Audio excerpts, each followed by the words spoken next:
ఒకే ఒక్క దెబ్బ వేశారండి, అది వేడి వేడి వెన్ను పోసుకు అడ్డంగా దిగిపోయింది గోడలు. ఆ బాధను భరించలేక మళ్ళీ అరుస్తూనే వెలికిలా తిరిగిపోయాను. ఎప్పుడైతే వెలికిలా తిరిగానో ఛాతీ దగ్గర నుంచి మోకాళ్ళ వరకు ఎక్కడ అవకాశం ఉంటే అక్కడ అదే గొడ్డలు పెట్టి నరిగేస్తున్నారు. ఇటు నరుగుతుంటే అటు తిరుగుతున్నాను, అటు నరుగుతుంటే ఇటు తిరుగుతున్నాను. అనుకోకుండా ఒక గొడ్డల దెబ్బ వచ్చి కరెక్ట్ గా నా ఎడమ వైపున ఉన్న మోకాల్లో దిగిపోయిందండి గొడ్డలు. ఎప్పుడైతే గొడ్డలు మోకాల్లో దిగింది ఇంకా భరించలేక అరుస్తూనే కుడివైపు తిరిగిపోయిన వెంటనే ఇంకొక బలమైన దెబ్బ పడింది. అది పడ్డం ఈ కుడివైపు ఉన్న డొక్కలో నుంచి లోపల ఉన్న ఊపిరితిత్తుల వరకు వెళ్ళిపోయింది. ఎలా వెళ్ళిందో కానీ తిరిగి లాగుతుంటే గొడ్డలు రావట్లేదు, బట్టలు పట్టేసి. ముఖ్యంగా నాకు కళ్ళు కనపట్లేదు, కళ్ళ నిండా రక్తం పడిపోయింది. ఏం జరుగుతుందో నాకు తెలియదు. ఇల్లంతా అలా కొట్టుకుంటూనే ఉన్నాను. తలుపు దగ్గర ఇటుక రాయి తీసుకుని నా దగ్గరకు వచ్చారు.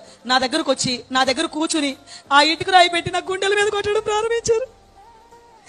ఎప్పుడైతే ఇటుక రాయి పెట్టి గుండెల మీద కుదుతున్నారో పైన ఉన్న చర్మం మొత్తం పగిలిపోయి రక్తం కారిపోతుంది.